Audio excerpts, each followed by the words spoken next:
Troisième et dernier, donc là c'est Mexique la Joya. Toujours cette couleur incroyable.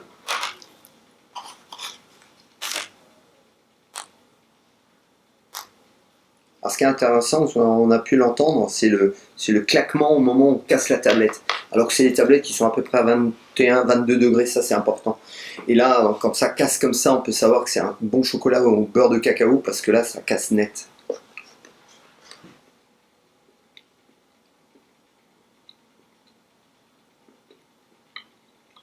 Toujours cette grande finesse, cette grande douceur en départ de bouche.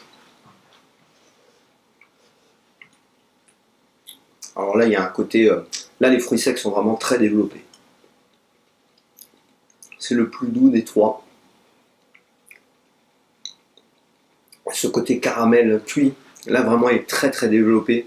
C'est le plus suave, le plus sensuel des trois.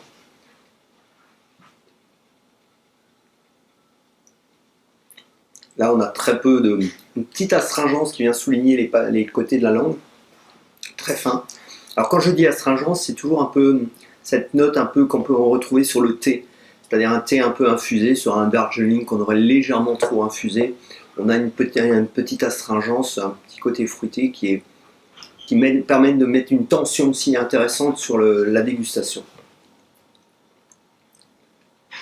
Ce qui est intéressant à savoir sur ces trois particulièrement, c'est qu'ils sont sur le même sol, même type de sol. Donc on dit un peu comme pour le vin, que le sol peut avoir aussi une grande influence. Mais là, comme on est exactement sur le même territoire, les arbres sont plantés à quelques mètres d'intervalle, juste la distance qu'on appelle la distance de sécurité. C'est quoi cette distance de sécurité quand j'ai pu retrouver au Venezuela? C'est pour empêcher que la pollinisation se fasse d'un arbre à l'autre et qui à un moment puisse modifier la génétique. C'est comme ça que les génétiques sont modifiées, pas simplement par l'intervention de l'homme, mais par au milieu de milliers d'années.